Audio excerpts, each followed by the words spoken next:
Hello, glad you can join us on this May Day. Here's what's happening. Separation anxiety, talk of Western alienation grips Alberta. I believe in Alberta sovereignty within a united Canada. And the First Nations challenge against any split. I was holding your hand.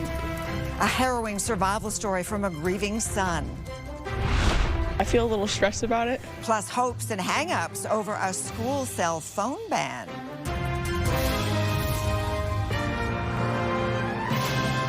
CTV National News with Sandy Ronaldo.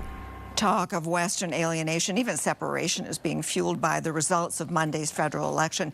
And today, Alberta Premier Danielle Smith said although she believes in her province's sovereignty within Canada, she won't discourage citizen-triggered referendums.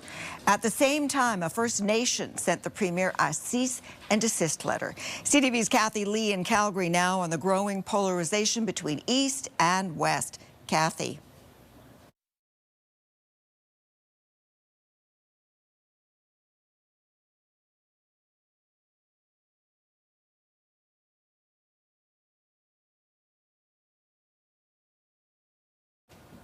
All right, obviously we are having some problems, as you see me in limbo down here.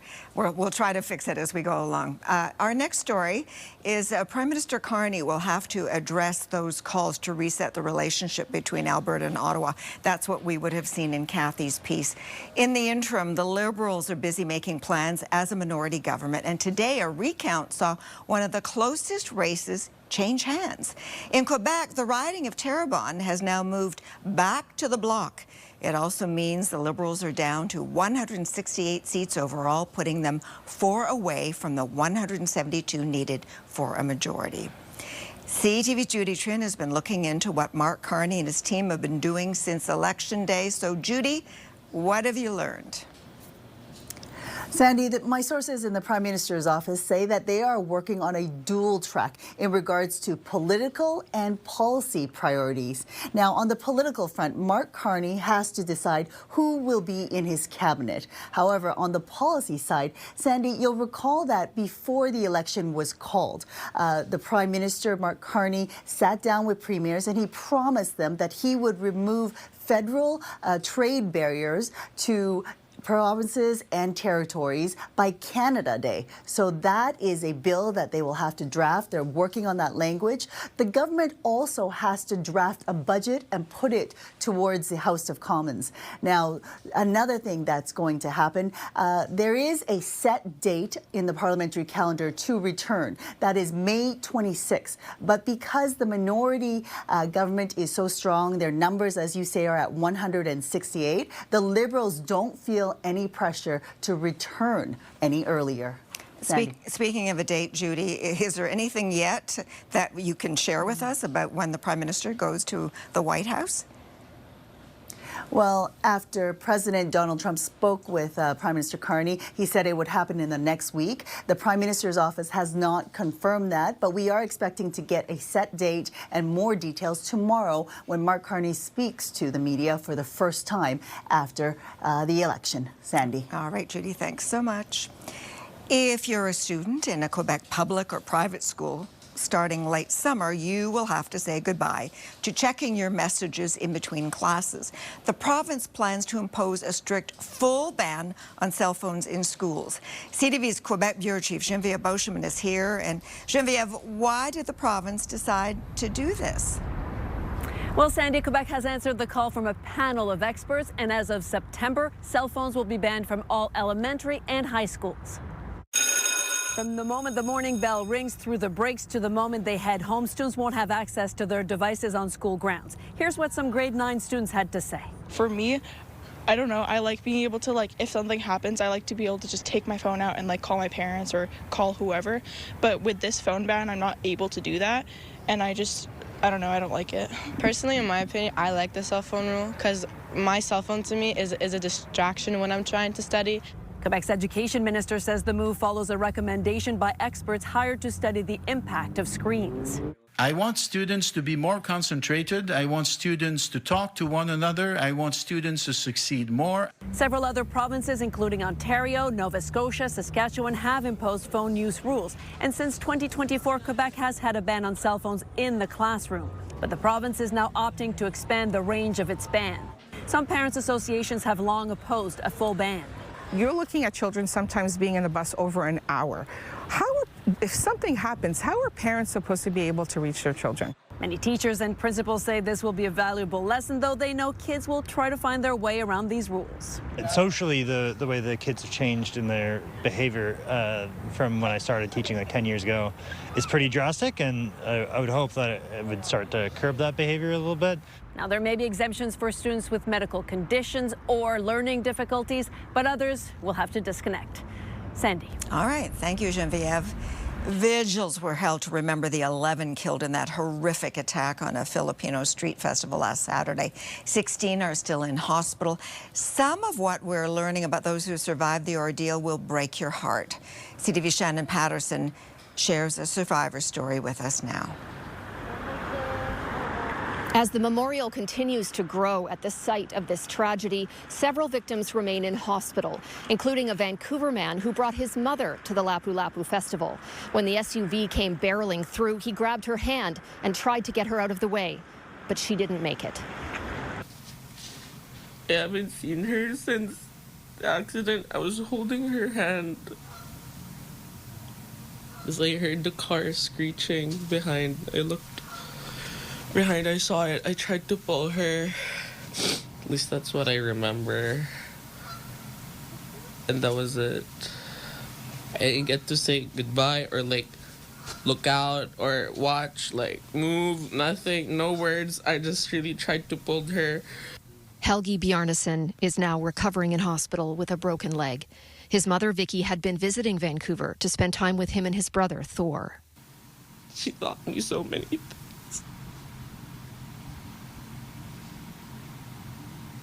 The nurses here are saying, like, oh, you're so bubbly. Like, most of the time, I'm not in pain. You're just so positive, and I think that's my mom. Bjarnason is thankful so many people have donated to a GoFundMe page so the family can bring Vicky's body back to the Philippines for a proper memorial. Sandy? Such a sad story. Shannon, thank you. Vigils were held to remember the 11 people killed in that horrific attack on a Filipino street festival in Vancouver on the weekend. 16 are still in hospital. A teenager who lost his family is now helping others like him who are heartbroken. I know that many other families are hurting too, which is why I like to donate $266,000 to the other victims from my GoFundMe campaign. 16-year-old Andy Lee is giving away nearly half of the $540,000 raised and thanked everyone who supported him.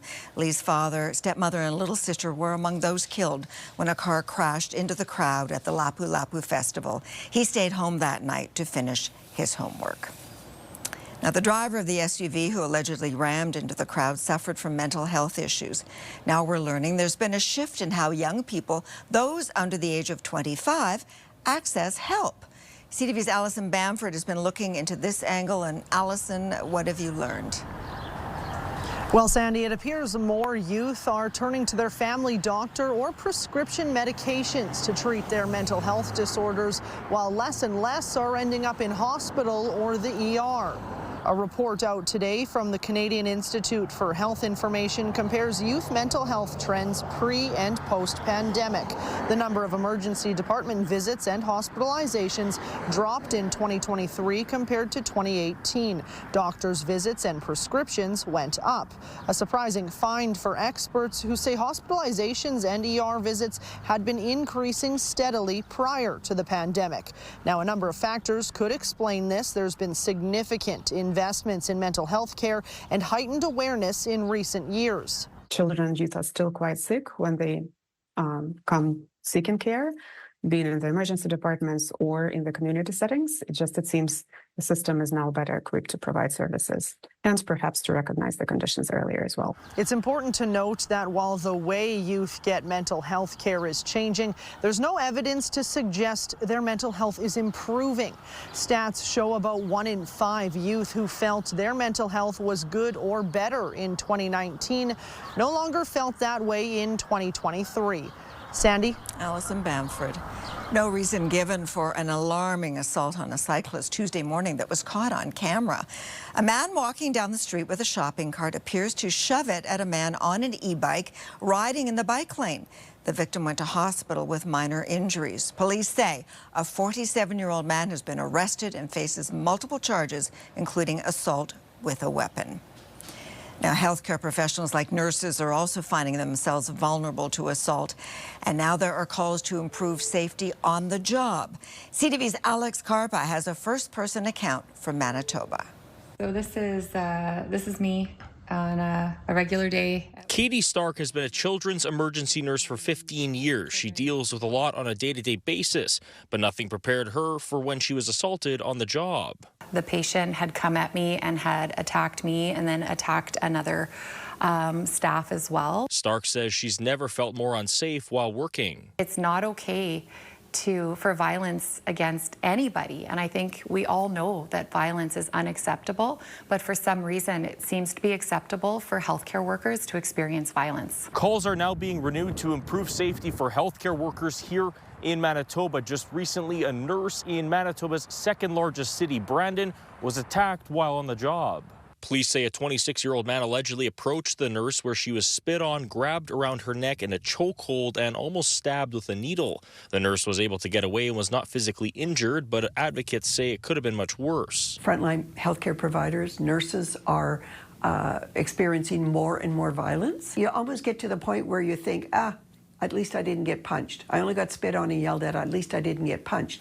And it's becoming very normalized. The Canadian Medical Association says they are seeing a rise in violent incidents in hospitals across the country. A lot of people who are trying to get care, when they can't get the care that they need, they experience a lot of distress. And what sometimes comes out of that distress is that they target the healthcare providers who are just doing their best to try to meet those needs. Stark wants the violence against healthcare workers to end. It's not okay to hit a nurse, and if you do, there's severe consequences for hurting nurses and hurting healthcare workers. Manitoba hospitals have security present, but Stark says she wants to see better legislation to protect staff.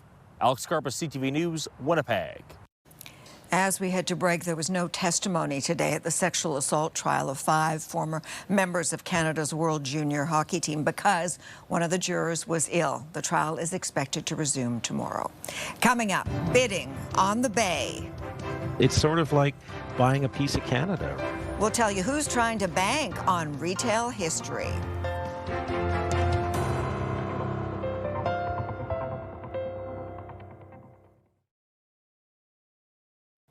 All right, technical problems fixed. Back to our earlier report about Western alienation. Alberta Premier Danielle Smith told the public today that she believes in her province's sovereignty within Canada, but she's not going to discourage any citizen-triggered referendums. At the same time, a First Nation sent the Premier a cease and desist letter. CTV's Kathy Lee in Calgary now on the growing polarization between East and West. Kathy. Sandy, in the lead up to the election, an Angus Reid poll found 30% of Albertans would vote to separate from Canada if the Liberals were re-elected. This week, Premier Danielle Smith tabled a new bill that would make it easier for voters in Alberta to force a referendum to break from Canada. That has prompted the Sturgeon Lake Cree Nation to issue a cease and desist letter to the Premier, saying she is attempting to manufacture a national unity crisis. The letter states that her actions and statements are in breach of their treaty. The purpose of a referendum is to let every single Albertan have a say on matters of important public policy. Every other decision we make is a delegated decision to a member of the Legislative Assembly. We don't necessarily, through the Legislative Assembly, deal with everything that's of interest to Albertans. So this is enabling direct democracy. I think we should embrace it. A legal expert says opposition from First Nations is just one of the obstacles to the separatist movement. There also needs to be a clear majority of Albertans to vote in favor of separation. Even if that happens, it would just initiate a long process of negotiation with the rest of Canada. With the UCP majority in Alberta, the referendum bill is expected to pass and may come into effect in a matter of months. An Alberta independence rally is being planned for this weekend. Sandy. CTV's Kathy Lee. There is no future for the old Hudson's Bay, but there could be an 11th hour reprieve for some of the company's assets. Investors have made bids for the Bay's intellectual property, things like logos, images, and a name. CTV's Adrian Gobriel now on who the investors are and what they're up to. Adrian. Sandy, potential buyers had until yesterday to place their bids to purchase the Hudson Bay brand. And that triggered a flurry of interest and activity, including, according to multiple media reports, Canadian Tire. The fabric of Canadian culture is in part woven into these four iconic stripes. And now there's a line of suitors hoping to purchase a piece of our national heritage. It's sort of like buying a piece of Canada. You're getting a piece of Canada and a piece of Canada's history. It's the Bay's intellectual property that Canadian Tire is reportedly eyeing with their purchase bid. The intellectual property includes the Bay, Zellers, I believe it includes Gluckstein as well. So, it's quite fascinating to see if Canadian Tire wins, what they would do with those brands. Though Canadian Tire isn't the only company in line. British Columbia billionaire Wei Hung Lee Hu has confirmed that she's placed a bid on 25 Hudson Bay stores after publicly disclosing her intent on Chinese social media. Lee Hu is the chair of a retail investment company that currently owns 3 malls in BC. We could keep some history alive and maybe rejuvenate the brand. Canadians have supported the Bay for years. And it's that sentiment that has led Canadian private equity corporation Urbana to toss its hat into the ring. The company's chairman tells CTV News it too is interested in the Bay's intellectual property, and it also plans to bid on the company's founding charter document, inked by King Charles II in 1670. It's a critical part of the beginning of our trading history, if you will, in the world. I've always felt that the Hudson Bay Company never really fully capitalized on that brand that they have. In fact, I think over the years they debased it somewhat. The charter will be part of a separate auction. As for who will win the Hudson Bay sweepstakes, we should know in about a month's time. Our emails to Canadian Tire went unanswered today. Sandy. All right, Adrian. A normal day at work took a terrifying turn for an Alberta business when this happened. Thank you. See you.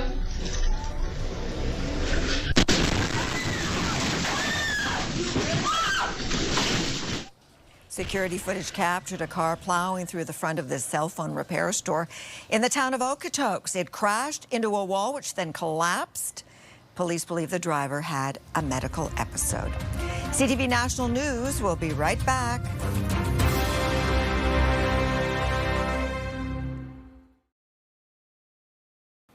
Mexico's President Claudia Sheinbaum says she and Donald Trump have spoken and agreed to work towards improving the trade balance between them.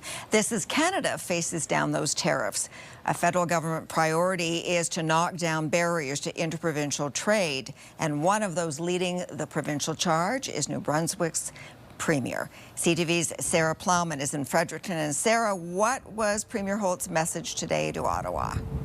Sandy, Premier Holt shared her list of priorities from healthcare to housing and immigration, but at the top of that list was nation-building projects and trade corridors. In a province home to Canada's most tariff-vulnerable city, St. John, the Premier has written to Canada's newly elected leader, saying there's an urgent need for trade and resource corridors. We want to make sure that Canadians can get access to New Brunswick's ports to get their goods to new markets. We want to make sure that New Brunswick has unimpeded access to other markets in Canada for our products. Last week, New Brunswick and Newfoundland and Labrador committed to exploring how to remove trade barriers between the two provinces. Ontario has signed a similar agreement with Nova Scotia and New Brunswick. It's a win for every business owner. Prime Minister Mark Carney previously said he intends from a federal level to have free trade by Canada Day. Nova Scotia, Ontario, PEI, and BC have all introduced or passed their own legislation to remove internal trade barriers. It's still early days, but what's really important, and there is leadership and there is momentum. New Brunswick is home to 2 ports, Canada's largest oil refinery in St. John, and 21 types of critical minerals. When asked about timelines for a resource corridor, Premier Holt noted that's complicated to predict. And I think we're at actually a state of considering the art of what's possible, because there has been quite a bit of talk of establishing trade corridors, energy corridors, resource corridors. What does that mean exactly, right? Are we talking pipelines? Are we talking rail? Premier Holt also said New Brunswick is ready to help grow CFB Gagetown as Canada moves to renew and strengthen its armed forces. Sandy. All right, Sarah. After the break, ringing in a new set of numbers. The disconnect with the introduction of a 4th area code.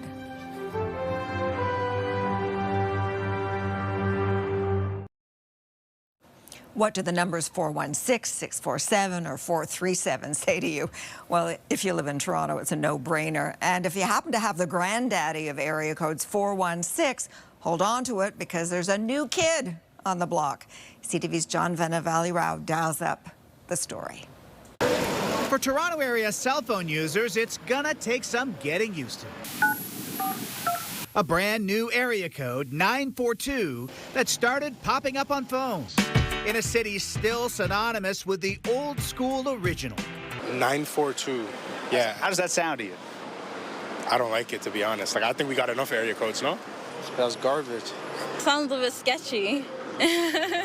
Yeah, exactly. The addition of Toronto's 4th area code getting some shade on social media. Some suggesting 3 seemed plenty.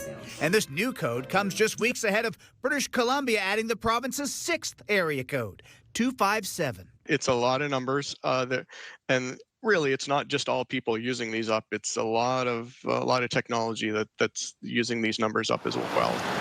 With phone numbers now assigned to things like cars, traffic lights, and tablets, demand for them is growing faster than the population. Adding an area code enables more than 7 million new phone numbers to be generated. And back in 1947, when such codes were first established, that was more than enough. Canada had 9 back then, but by the year 2000, it had shot up to 20. And later this month, it'll hit 55, expected to grow to 60 by the end of the decade. There's a lot of new area codes now, and I don't know them. Sean Iocacini runs a business that sells recycled phone numbers to customers wanting classic area codes like Toronto's 416. Numbers sell for as little as $50, though easy-to-remember ones like those ending with 4 zeros can fetch nearly $5,000. Since 2016, we haven't had a day go by where we haven't sold a 416 phone number. Is that still kind of cool, though, to have a 416 number? I think so. But I'm really old. And if you're not thrilled with 942, it is a problem you can buy your way out of. John Valley-Rao, CTV News, Toronto. And I'm Sandy Ronaldo. Omar is here later. Heather tomorrow. Bye for now. Be well. See you soon.